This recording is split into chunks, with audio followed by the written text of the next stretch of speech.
All right, let's talk about China's political system. Now, on the surface, it can look like this incredibly complicated, almost impenetrable maze, right? But what if I told you there's a very clear logic, a kind of blueprint to how power actually flows? Well, that's exactly what we're going to break down today. Let's trace that blueprint together. So let's just cut right to the chase. The big question, the one that everything else hinges on, is this: who really runs China? I mean, when you peel back all the layers of government, all the official titles, who is actually calling the shots? To get to that answer, you have to follow the power. And following that power leads us straight to one place, to the single most important principle you have to understand about China: the absolute, total supremacy of the Chinese Communist Party. Now, it's really important to get this. The CCP isn't a political party like we might think of in other countries, competing for votes. No. It's something much more fundamental. It's the very foundation, the operating system on which the entire state is built. And this quote here from Ian Johnson, it just nails it.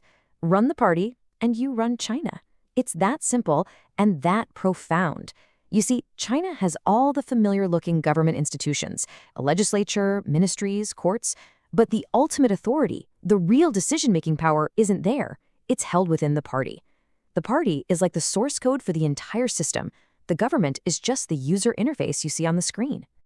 Okay, so how does one party maintain such incredible control over a country so massive? Well, it boils down to this core ideological principle called democratic centralism. And yeah, I know the name sounds like a total contradiction, right? Democratic and centralism. But here's the logic. The democratic part means discussion and debate are actually encouraged, but only within the party before a decision is made. The centralism part kicks in once a decision is handed down from the top. At that point, debate is over. The decision is final, and every single level of the party and government has to fall in line. It's a powerful tool for enforcing unity and discipline.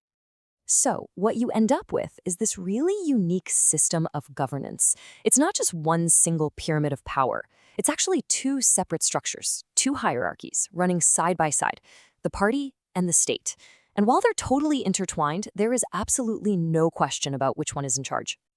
And this chart really lays it out perfectly. I love this analogy. Think of the party on the left as the architect. These are the big thinkers, the planners. You've got the Politburo, the Central Committee. They're the ones designing the entire project. Then you look over on the right, and you've got the state. They're the builders. The state council, the courts, the ministries. Their job is to take the architect's blueprints and make them a reality, to do the actual construction work. Now, this is a super important point. If you read China's constitution, it says the National People's Congress, or NPC, is the highest organ of state power. That sounds pretty definitive, right? But in practice, that's not really how it works. Its real job is to take the decisions that have already been made by the top party leadership and give them the official legal seal of approval. It's often called a rubber stamp legislature for this reason. It makes sure the builder never, ever deviates from the architect's final plan.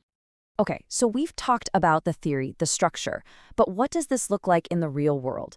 How does an idea at the very top become an action that affects over 1 billion people? Let's walk through a perfect example, the making of one of China's massive 5-year plans. See how the flow works here? It's a cascade. Step 1. It all begins inside the party. A high-level meeting of the Central Committee hashes out the broad strokes, the big vision for the country for the next 5 years. Step 2. That vision gets handed over to the State Council, which is basically the top government cabinet, gets to work drafting all the nitty-gritty details. Step 3. The National People's Congress comes in and formally approves the plan, giving it that legal weight. And finally, Step 4, the plan goes back to the state's ministries and local governments all across the country to actually get it done.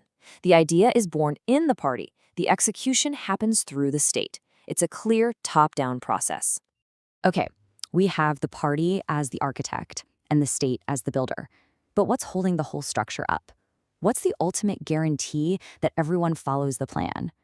Well, that brings us to the final and maybe most important pillar of power: the military. This right here is probably one of the most misunderstood things about China's power structure. The People's Liberation Army, the PLA, is not the army of the Chinese state. It is the army of the Chinese Communist Party. Let that sink in for a second.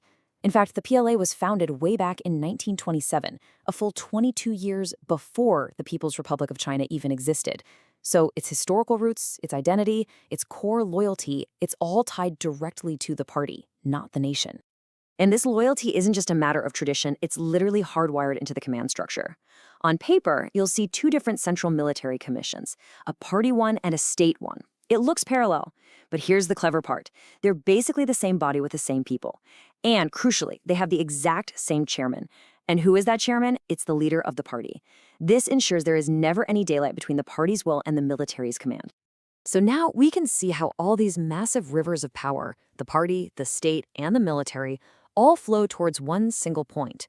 We're getting to the very apex of the entire system.